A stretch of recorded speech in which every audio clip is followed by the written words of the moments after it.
Lo que les voy a contar puede parecer imposible, pero es una historia real. Hubo un tiempo en el pasado remoto en el que hubo varios grandes imperios, capaces de construir maravillas que todavía hoy no sabemos cómo las construyeron. Hablo de un mundo parecido al nuestro. Las potencias comerciaban entre ellas, la cultura, el arte, la economía florecían. Parecía el mundo definitivo. Sin embargo, apenas 50 años después de todo este gran brillo y esplendor, el mundo era completamente diferente. En vez de ciudades, había apenas restos de murallas que habían sido destrozadas a flechazos, símbolo de la violencia ridícula en la que había caído el mundo.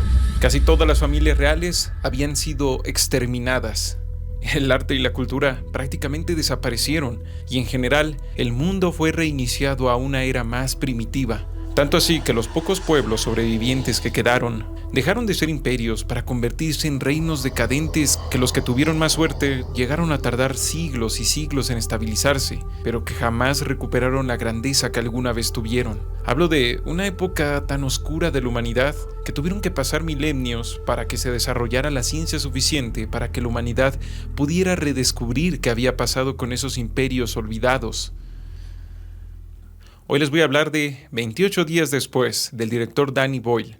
Es una película que nos muestra algo similar a esto que les acabo de contar, el colapso de la civilización, el colapso de todo eso que consideramos lo normal, lo humano, el cómo en un escenario, aunque los edificios y las ciudades puedan seguir en pie, todo eso deja de importar en lo más mínimo si algo destroza los puntos débiles de este mundo.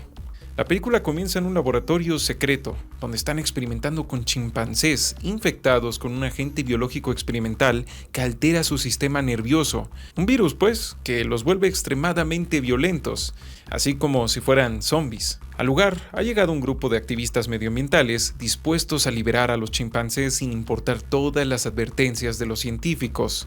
Y así empieza el argumento de la película, cuando el primer chimpancé liberado ataca e infecta a uno de los activistas, liberando un virus que no sabemos si fue creado, manipulado o era algo que ya existía en la naturaleza sobre toda la isla del Reino Unido. Apenas unos minutitos de película y ya te están presentando un problema grave de nuestro mundo real, el humano jugando con algo que no comprende y que a duras penas controla. Los científicos están jugando con el virus. Los activistas, guiados por unos ideales que realmente no son malos, se terminan metiendo dentro de un proceso científico que está más allá de su comprensión. Porque sí, ellos no son capaces de saber que las jaulas no están ahí para contener a los chimpancés, sino para contener al virus que llevan en su sangre. Que el ser humano no necesariamente es el depredador más peligroso del planeta. Que hay cosas pequeñitas, invisibles, para los que nosotros no somos los cazadores, sino la presa. Creo que esto es algo que nos pasa mucho en la vida real todos los días. Por ejemplo, cuando muchos hablan y piensan en el internet, la gran mayoría solo piensa en las redes sociales y sus contenidos que entretienen. Pero para los entendidos, el internet es el nuevo escenario de poder, donde cada día se luchan guerras secretas entre botnets y usuarios fantasma. Que lo mismo pueden estar fingiendo ser personas reales en una discusión política, ya sea para apoyar, para atacar o simplemente para distraer, para generar más desinformación. Así como también pueden estar secuestrando más computadores. Así como también un escenario de grandes empresarios que buscan conseguir la mayor cantidad de datos y el mayor control de lo que consumen los usuarios. Y creo que estarán de acuerdo en que lo mismo se puede decir de otras tantas tecnologías muy comunes para la gente, como por ejemplo actualmente la inteligencia artificial, los antibióticos y otros más. La gran mayoría no comprendemos toda la profundidad ni el juego de poder de estas tecnologías. Por esto no es nada extraño esto de que las bacterias se están volviendo cada vez más resistentes, por las personas que se automedican con antibióticos todo el tiempo ante la más mínima dolencia. Porque para mucha gente solo es eso, una pastilla mágica que acaba con lo que te sientes mal y ya está. Para nada es un tema de control biológico sobre estos patógenos que son las bacterias y los seres humanos que para variar no quieren morir. Pero bueno, con esto ahora sí que empieza la película. Con Jim, quien se está despertando de un coma en un hospital, 28 días después del inicio de la película. El protagonista es una persona normal como tú o como yo, que no tiene idea de lo que ha pasado y que no encuentra una sola alma que le explique cómo es posible que la última vez que estuvo consciente, el mundo seguía existiendo. Había gente en las calles, comprando y haciendo todas esas cosas. Y ahora que despertó, ya no hay nada, ya no existe más. Los edificios siguen ahí, hay basura y todo eso, pero ya no hay ni una sola alma.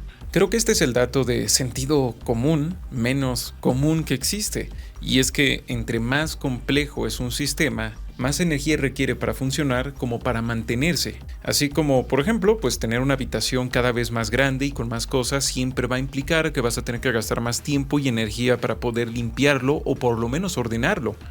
Así, entre más avanzada es una civilización, más energía consume, ya no solo pues para seguir avanzando, sino solo para no colapsar por su propio peso.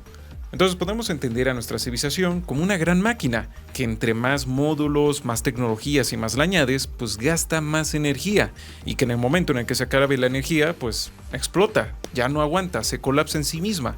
Y aquí es donde entra este asunto de la corrupción, la dejadez, el aburrimiento, la depresión, todas estas cosas que hacen que la máquina ya no funcione eficientemente. Cada vez que alguien pide un soborno, que alguien se roba algo, que la basura se queda amontonada, que algo se pudre, todo eso es pérdida, todo eso es energía que se está desperdiciando. Y si llega un punto en el que se desperdicia más energía de la que se crea, adiós máquina, adiós civilización. Por esto, lo que se encuentra Jim es totalmente posible en tan solo 28 días de caos. Esto de las calles desoladas por toda la gente que intentó ir a otros países o al campo, ya que en un estado de alarma o en un estado de sitio de completa cuarentena, las ciudades no tienen tierras, no tienen modos de producir alimento ni para el 10% de sus habitantes. Si vives en una gran ciudad, basta con que te salgas, camines 3 cuadras y digas, vaya, ¿de dónde podría salir alimento de aquí? ¿De dónde se podría producir? Y bueno, pues uno podría pensar, bueno, sí, no producen, pero las tiendas están repletas, siempre hay un montón de bodegas con harta comida. Pero lo cierto es que además de algunos que otros productos que sí se les quedan atorados en los anaqueles, mucha de la comida apenas duraría. De hecho, eso ya lo comprobamos en 2020, cuando hubo peleas campales por papel higiénico, y el papel higiénico se acabó, cuando se supone que hay una cantidad ridícula de él y que no era un asunto de primera necesidad. Y esto todavía es más delicado ahora que casi todo el mundo depende de cadenas de comercio internacional. Así que los duraznos que te estás comiendo pueden haber crecido en Tailandia y pueden haber sido empaquetados en Argentina porque eso es más barato. De que tu ropa es de China, de Bangladesh, de Vietnam, de que tus medicamentos se hicieron en una megafactoría en Chandigarh y ese tipo de cosas. Esto no es ciencia ficción, esto ya lo vivimos. Todas las líneas de suministro quedaron interrumpidas. No es que los precios se fueran hasta el cielo, es que no había ni siquiera para los gobiernos. Pero bueno, regresando, en este escenario en el que vemos a Jim caminar por lugares emblemáticos de Londres, vemos cómo ni siquiera esos grandes símbolos de civilización significan nada sin la gente que hace la civilización. En ese momento, el Big Ben es como las pirámides de Egipto. No es más que un escombro que se mantiene bastante bien de un mundo que ya no existe, pues presumiblemente para ese momento la corona inglesa ya lo ha perdido todo, aunque probablemente hayan podido escapar del lugar sanos y salvos. Todas estas escenas van plantando muy bien la semillita de lo que va a ser el primer encuentro con los zombies, cuando llega a una iglesia anglicana y encuentra una escena aterradora justo de fin del mundo, restos de decenas de personas que de repente algunos se levantan, mostrando que algo no está nada bien.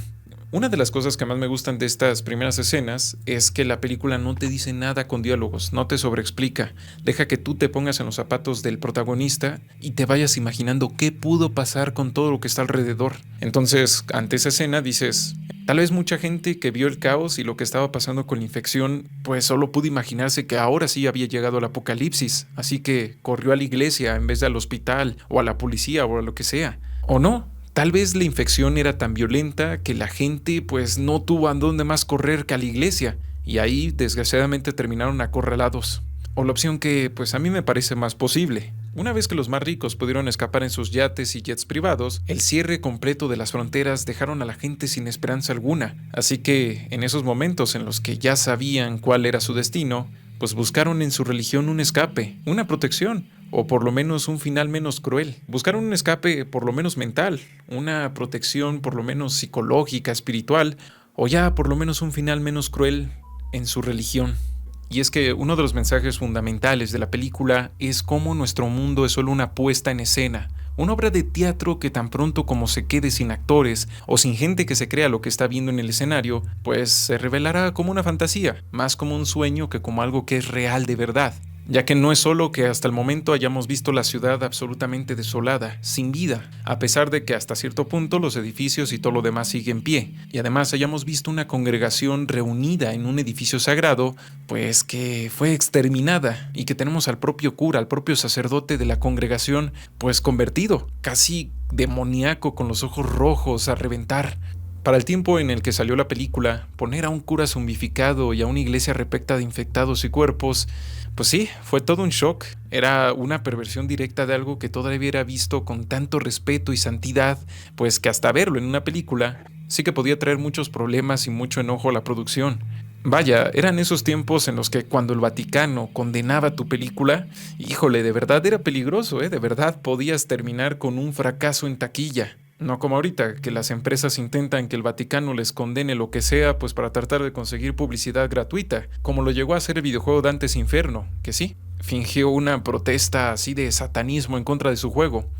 Es que justo recuerdo que cuando era niño y salió esta película, muchos la consideraron más de terror psicológico que de desastre o de zombies, ya que estas escenas pegaban especialmente fuerte, pues no solo por lo de los zombies, sino por ver cómo se manchaban, se pervertían estos símbolos que en ese entonces todavía inspiraban demasiado respeto. Además también, gracias a una genial idea del director, Danny Boyle, quien además de centrarse en la naturaleza humana, quien además de centrarse en renovar el género de los zombies con una puesta en escena súper realista, también grabó la película con una videocámara de mano casera, algo que le da a todo el filme un aspecto sucio, oscuro y realista, así como si estuvieras viendo el video recuperado de un superviviente real o algo por el estilo. Por esto, justo para la tercera parte, que todavía no sale en el momento en el que estoy grabando este video, la están grabando con un iPhone 15. Claro, con un sinfín de agregados y tecnología extra, pero finalmente con un iPhone 15. Pero bueno, regresando a la película, Jim sale corriendo tan pronto como se da cuenta de que algo no está bien, y solo se salva porque es rescatado por dos personas enmascaradas que terminan volando una gasolinería para lograr escapar. Los sobrevivientes resultan ser dos civiles normales, Selene y Mark, quienes le explican a Jim que primero en los campos y luego en las ciudades una enfermedad arrasó con todo y que el gobierno colapsó cuando las fuerzas armadas fueron incapaces de mantener las barricadas. Así que, como vimos, pues ya no hay iglesia, ya no hay hospitales, ejército, policía, gobiernos y obviamente sociedad. Ya no hay nada, se acabó. Con esto termina el primer acto de la película, el cual más que nada se centra en un sentimiento que ayuda a que la violencia que presenta la película sea todavía más cruda. La desolación, eso de la falta de sentido, el ver casi todo lo que entendemos como vida, la vida diaria, está profundamente atado a esta construcción artificial llamada civilización. Ya nos aleja de esta fantasía de wow, se acabó el mundo, ya no tengo que ir a trabajar. No, sino es de si el mundo se acabó, por lo menos para empezar, debió haber muerto ya tanta gente que soy incapaz de imaginarlo. Y lo peor de todo es que muchos no debieron haber muerto por causas directas. Otros simplemente no les llegó un medicamento, otros se quedaron sin alimentos, sin cuidadores, y otros más pues fallecieron. Y otros más incluso pudieron haber quedado atrapados en las turbas de gente huyendo despavorida por las calles. Y sobre todo el asunto más existencial, que son las preguntas: ¿para qué vivir o sobrevivir si ha desaparecido todo eso en lo que giraba mi plan de vida? O sea, ya no habrá música, ya no habrá nuevas series, películas, libros, ya no habrá nada nuevo. Ya no habrá un trabajo al que dedicarte, esto de buscar pareja, esto de envejecer, tal vez de tener hijos. Todo esto ya no existe. El segundo acto comienza cuando los sobrevivientes acompañan a Jim a la casa de sus padres, donde encuentra pues lo que les acabo de decir, que ambos eligieron quitarse la vida y le dejaron un mensaje que pues sí, refleja todavía más esta desolación de este nuevo mundo. El mensaje dice: nosotros te dejamos durmiendo, ahora nosotros dormimos contigo, por favor no despiertes. Y otra vez, como el protagonista, solo te queda imaginarte qué fue lo que pasó. Cuando desapareció todo el orden, debió ser imposible acceder a los hospitales, así que sus padres debieron resignarse a que ya no había nada que hacer, que nunca volverían a ver a su hijo, pero que con lo terrible que era todo, tal vez hasta eso era algo bueno, que tal vez Jim encontraría un destino noble al fallecer sin saber el horror que se había liberado en el mundo. Por la noche Jim hace algo sencillo: pasea por su casa con una velita. Ya obviamente no hay energía eléctrica. Desgraciadamente, hasta algo tan pequeño como esto ya no es posible en este nuevo mundo. Y es que esa pequeña luz entre toda esa oscuridad atrae a unos infectados que atacan la casa, lo cual termina en que Mark, uno de los que le salvaron, sea expuesto al virus.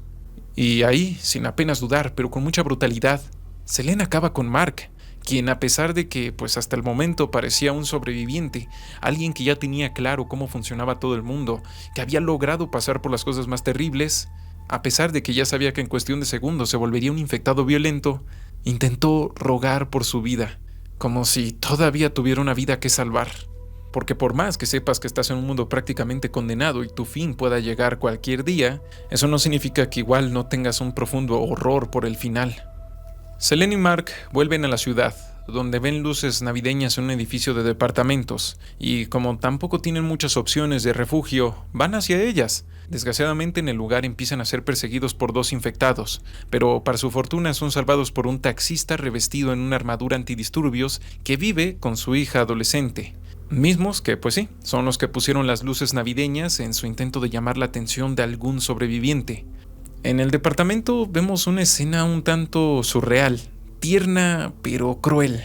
Y es que en ese momento el padre está abnegado por su hija, es lo único que le interesa. Por lo cual se respira hasta cierto aire de tranquilidad, se lavan los dientes, mantienen una rutina, juegan, platican, pero empiezas a ver los detalles de que esto no puede continuar. Ya que hasta algo que, pues vaya, no es absolutamente necesario para sobrevivir, como lo es la pasta dental, pues ya está empezando a escasear.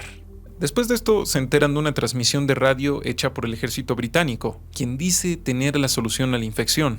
Frank, el taxista, el padre de la joven Hannah, les explica que les necesita para realizar el viaje, ya que hacer ese trayecto, él solito cuidando a su hija, pues sería demasiado peligroso y lo último que quiere es que su hija se quede sola o que le pase algo.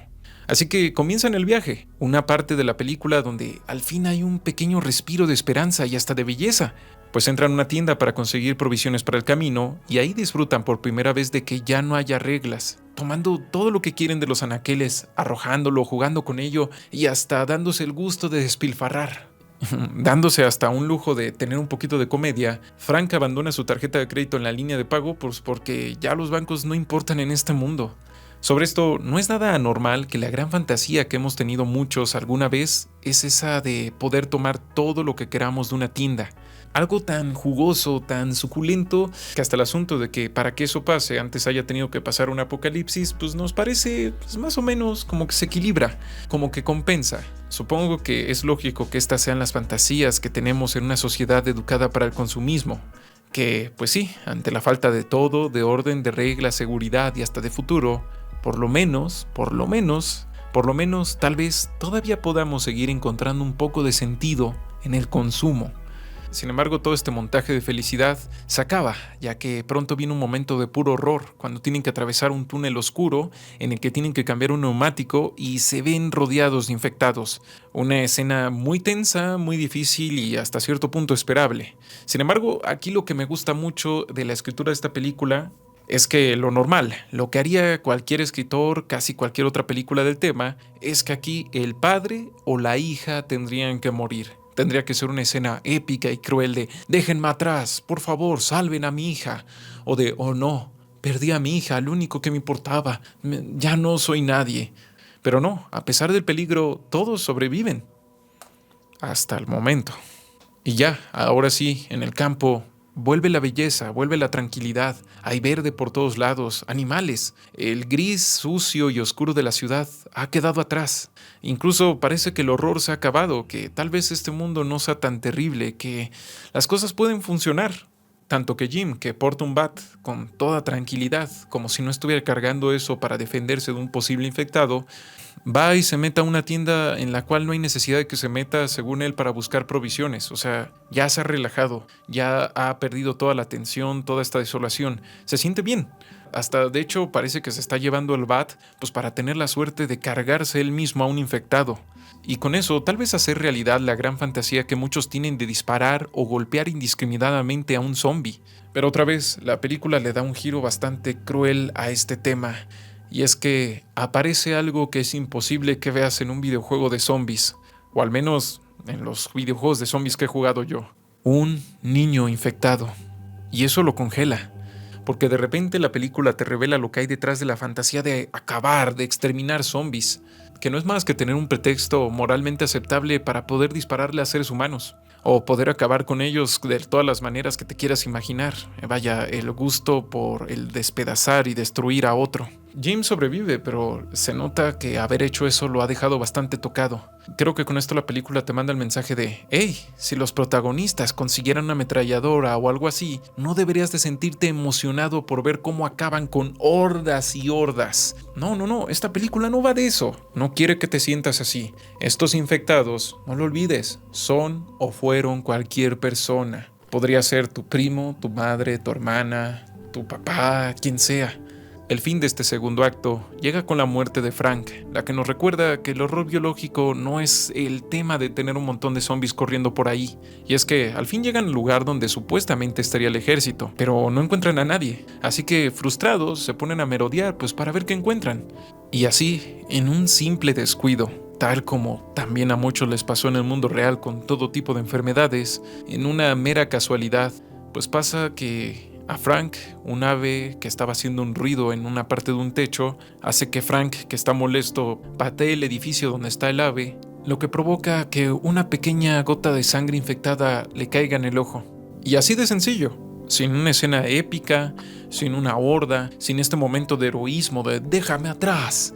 Así de sencillo, Frank es infectado y a él sí que lo vemos transformarse en uno de estos seres dispuesto a acabar con la vida de los que hasta hace unos segundos eran sus amigos y su propia familia.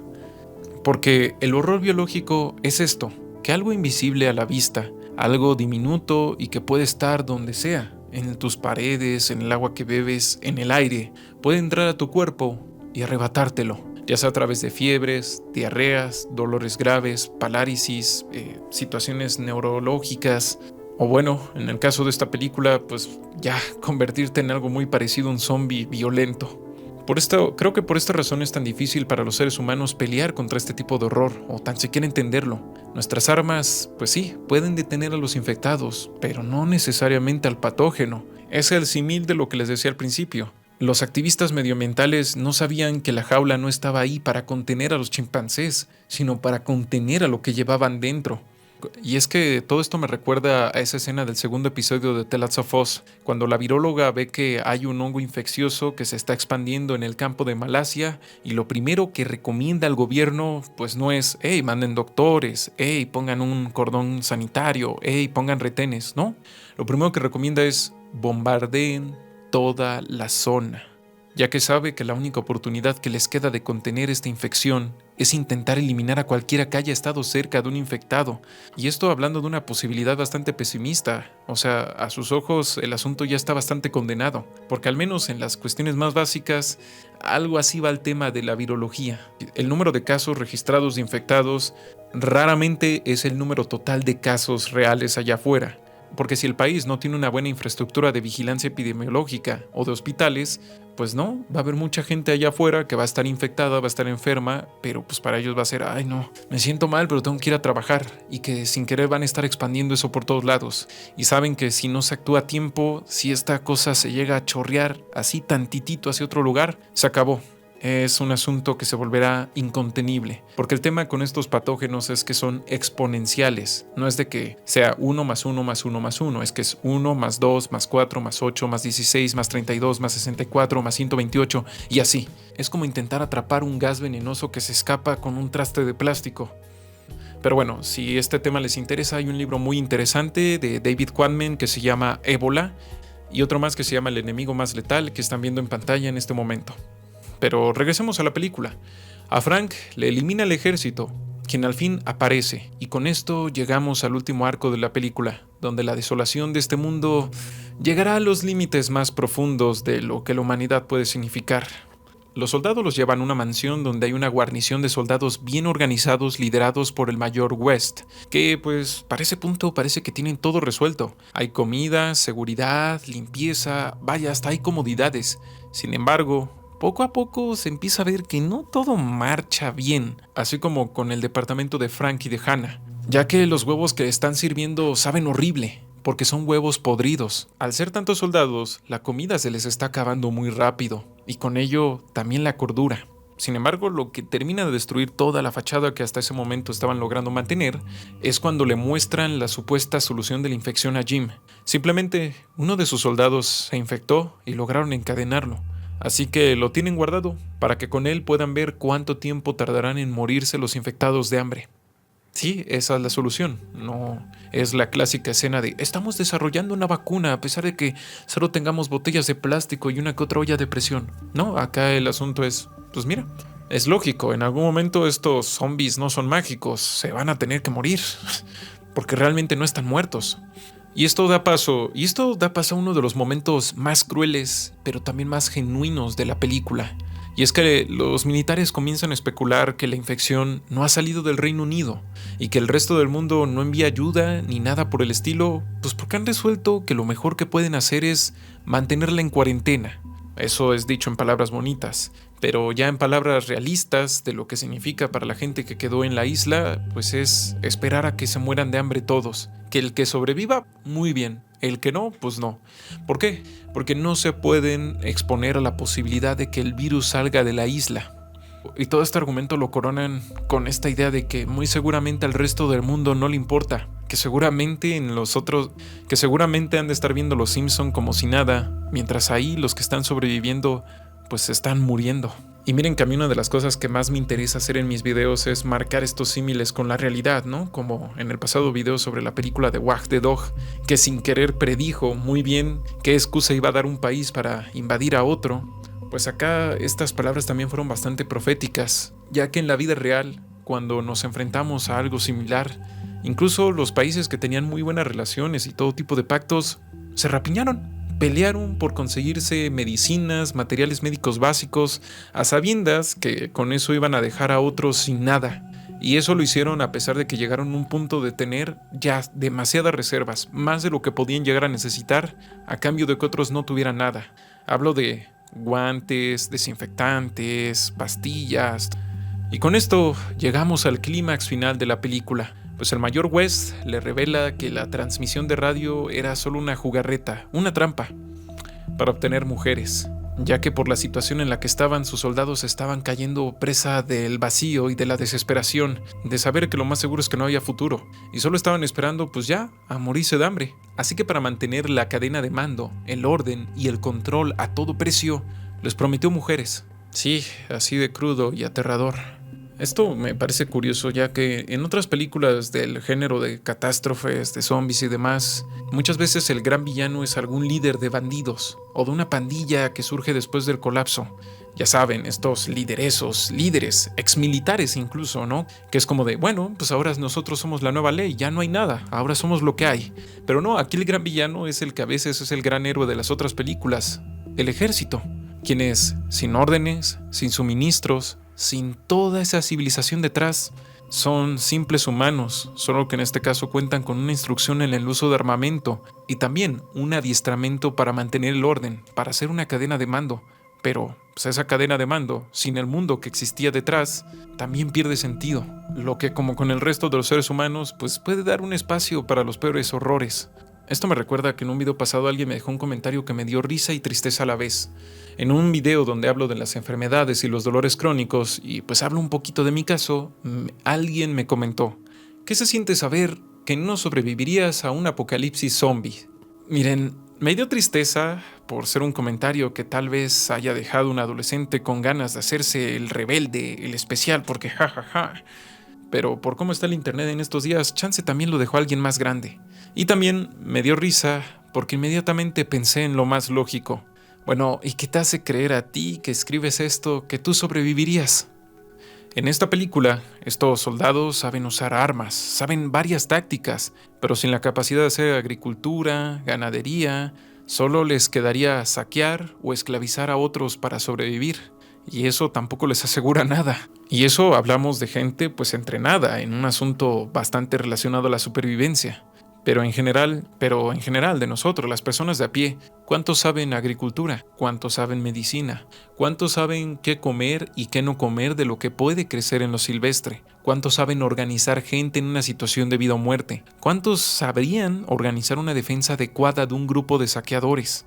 Y aún más importante lo que plantea esta película, ¿cuántos podrían mantenerse cuerdos? Lo cierto es que la gran mayoría de la humanidad, enferma o no duraría ni unos meses, pues la gran y vasta mayoría de toda la humanidad estamos profundamente adaptados a vivir en una civilización, tanto que sin esa civilización prácticamente dejamos de tener sentido. Hace varias décadas que ninguno sabe lo que es que una pequeña, simple infección pueda matarte, sin importar lo fuerte, alto, fornido, bien comido que estés. Ninguno recuerda ya aquellos tiempos en que más de la mitad de los niños fallecían antes de llegar a los 10 años. Muchos tienen trabajos que solo tienen sentido en un mundo civilizado, y que por lo mismo pues serían poco más que inútiles dentro de este nuevo mundo. Y en eso pues la verdad me incluyo a mí mismo. Por más que de niño haya crecido en el campo, ayudando a cultivar y todas esas cosas. Pero sobre todo, esto lo digo con toda la tranquilidad del mundo, porque como ya les adelanté al principio del video, esto ya ha pasado, en el colapso de la Edad de Bronce. Aunque hablamos de tiempos antiguos donde no había trabajadores tan especializados como algún programador o algún diseñador especializado en algo, tan pronto se cayó la civilización, hasta los herreros, los zapateros, los que hacían ropa, todo ese tipo de labores que eran más manuales, fueron borrados del mapa, por no decir exterminados. Todos los que no eran estrictamente o agricultores o nómadas dejaron de existir en el mundo, dejaron de tener un lugar. E incluso tampoco es como que a estos agricultores les haya ido muy genial, porque se quedaron desprotegidos. Prontamente muchos de ellos fueron esclavizados pues para generar comida por cualquier grupo más o menos organizado de invasores. O sea, hablamos de que ahora llegaban invasores sin ningún tipo de armadura, con armas rudimentarias, que en otro tiempo no hubieran tenido ni la más mínima oportunidad, pues a esclavizar todo lo que tuvieran enfrente. Y es que no nos damos cuenta de cómo cosas como leer y escribir, que ya para nosotros son cosas exageradamente básicas, son un rasgo, son una señal de que uno vive dentro de una sociedad muy compleja y muy grande, porque hace apenas 50, 100 años, eso no era normal que allá donde fueras todos supieran leer y escribir. Por lo que apenas bastaría un nuevo evento Carrington, en el que nuestra tecnología digital y eléctrica fuera freída por una tormenta solar para que en cuestión de meses fallecieran cientos de millones por el colapso de las líneas de suministro y de producción. Todos esos aviones, buques, mercantes, trenes y camiones que día a día mueven millones de toneladas de equipo, materia prima e insumos a todos los rincones del mundo. Como ya les decía al principio, después del colapso de la Edad de Bronce, vino algo llamado época oscura, porque apenas hay casi ningún registro, lo que nos dice muy claro que el mundo pasó de tener imperios con artistas, escritores, grandes herreros, grandes ejércitos organizados e intelectuales, a que con problemas hubiera siquiera una persona con capacidad de escribir, de registrar algo. En fin, con esto llegamos al final de la película, el cual no nos puede dejar indiferentes.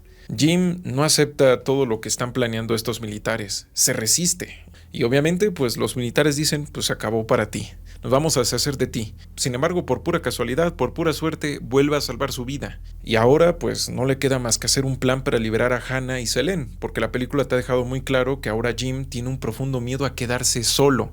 No tiene tanto miedo a morir, sino miedo a quedarse solo, y Selene y Hannah son lo único que le queda en este mundo realmente. Ya no tiene familiares, ya no tiene un mundo en general. Y esto nos lleva a la escena más potente de toda la película. Jim se cuela en la mansión y aplica su plan. Libera al infectado que estaba encadenado, lo que rápidamente nos muestra lo que pudieron ser los primeros días de la infección. Un caos de muerte donde uno a uno, incluso soldados entrenados, van cayendo. Gracias a esto, Jim logra llegar hasta Selene y Hannah, quienes para ese momento pues ya hasta habían sido vestidas a gusto de los soldados, quienes podemos imaginar que estaban a punto de hacerles cosas terribles. Y en esto pues Jim entra y no le queda más que pelear con el soldado que las está resguardando. Y la escena es tan brutal, tan cruel y atroz, porque el cineasta parece que te quiere dejar en claro esto de que, pues sí, Jim no está infectado, pero la capacidad de efectuar esa violencia, de todo ese horror, de todas esas cuestiones, pues realmente siguen dentro del ser humano común y corriente, aunque en este caso Jim lo hace para defender a las personas que quiere. Y justamente es tan atroz, tan violento lo que está haciendo que por un momento Selene cree que Jim está infectado. O sea, no puede imaginarse la idea de que esta persona que conoció esté haciendo lo que está haciendo con sus propias manos. Ya con Hannah y Selene liberadas, pues ya solo queda intentar escapar. Sin embargo, en el auto donde ya se van a ir, pues los esperaba el mayor West, quien después de dispararle a Jim parece que ya todo se ha perdido, hasta que justamente el infectado que tenían encadenado, con el cual empezó todo el horror, lo ataca y se lo lleva. Y así, de manera un tanto poética, la película termina como empezó, con Jim despertando 28 días después, en una escena donde vemos a los infectados que ya están en el suelo, raquíticos, muriendo de hambre, por lo cual empiezan a llegar naves de reconocimiento de fuera. Y sí, parece que los militares tenían razón, la cuarentena ya está acabando y ahora sí va a empezar a haber rescates. Así que Jim, Hannah y Selene se salvan. Hay que decir que saber que las cosas sí fueron así solo empeora y deja peor a los villanos de esta película, estos militares. Pues sí, la verdad es que solo tenían que aguantar 28 días más, pero aún así el mayor West ya estaba completamente ido. Estaba planeando usar a Hannah y Selene para, según él, reconstruir una nueva civilización con los bebés que tendrían todos los soldados con ellas. Lo que deja ver lo que ya les decía, que el sargento West estaba más obsesionado con mantener la línea de mando a toda costa, porque era lo único que los mantenía más o menos con un sentido del mundo, que estaba dispuesto a prometer lo que fuera, por más estúpido y sin sentido que pudiera ser. Y pues bueno, dicho esto, creo que a fecha de hoy esta película no ha envejecido nada. De hecho, la calidad desgastada y sucia del filme solo la han hecho más impactante. Tanto así como que parece esos videos de los primeros años del internet cuando creías que de verdad te ibas a encontrar el mayor secreto del universo en una web, en un video perdido. También hay que decir que sus temas y sus escenas siguen siendo un gran referente de lo que vendría siendo quizá la versión más cruda y realista de las películas de zombies. En una película que si bien sí tiene escenas de acción, escenas de desastre y todo eso, más que nada se centra en el horror psicológico, en el sentimiento de la desolación, la desesperanza sobre la condición humana, las contradicciones de nuestro mundo y cómo sería un mundo sin civilización, y lo que pasaría con una civilización colapsada. Y todo para terminar con un final hasta cierto punto optimista, ya que esto es lo que me gusta. A pesar de que el mundo se fue al diablo y todo eso, lo que es Jim, Selene, Frank y Hannah no sucumbieron. Se abrazaron todo lo que pudieron a su humanidad, a pesar de todo. No tanto por abrazarse al mundo que quedó atrás, por abrazarse a las cosas del pasado, sino por abrazarse al mañana. Ese mañana que estaba en ellos mismos, en abrazarse a esta nueva familia improvisada que tuvieron. No tanto como los militares que se estaban abrazando al mundo que ya se había colapsado. Aunque, bueno, hay que decirlo, este final no era el que iban a poner. En el final original, Jim moría justo en una cama de hospital, pero Selene y Hannah sí sobrevivían. Solo que la película no lo dejaba muy claro, así que tuvieron que cambiarlo a este final que te deja más en claro este final de esperanza y optimismo. Claro que el final original, pues también, la idea era que fuera optimista, pero como en la escena, según lo describe la wiki, solo se ve a Hannah y a Selene yéndose por la puerta del hospital hacia la luz. El público de prueba pues comentó que pues no, parecía que ellas estaban igual condenadas, que ya todo se había acabado porque habían perdido en la idea de también ellas proteger a Jim. Así que bueno, por eso terminamos con este final que deja más en claro el asunto de la esperanza. Solo que parece ser que el director, pues sí, a pesar de hacer un final de esperanza, tampoco quería que fuera tan amielado, ¿no? Tan bonito. Pero bueno, eso fue 28 días después. Una película de la cual creo que hay tantísimas cosas que decir y de la cual obviamente les recomiendo el video de El Feo de la Filmoteca Maldita. Él hizo un genial, increíble video sobre esta película y solo espero que mi video pues, sea la mitad de bueno que el suyo. En todo caso, creo que al final les dejo esas preguntas. ¿Qué harías si mañana desapareciera toda esa área laboral a la que te quieres dedicar? No por un apocalipsis, digamos que inventan un robot o una máquina que lo hace mágicamente. ¿Qué harías? Si mañana se acabara tu posibilidad de ver a tu familia, de formar una propia familia, ¿qué harías? Si mañana todas las instituciones, todas las autoridades, dígase bancos, banca, bolsa, policía, ejército, dejaran de existir, ¿qué persona serías? ¿Serías así como en la película de La Purga, que es como de, bueno, ya no hay leyes, pues hora de hacer lo que yo quiera? ¿O intentarías abrazarte un código propio? Son muchas preguntas que nos deja esta película, que al final, a mi parecer, de lo que más habla es de la condición humana, de cómo incluso una gran civilización se puede ir al diablo tan solo 28 días después.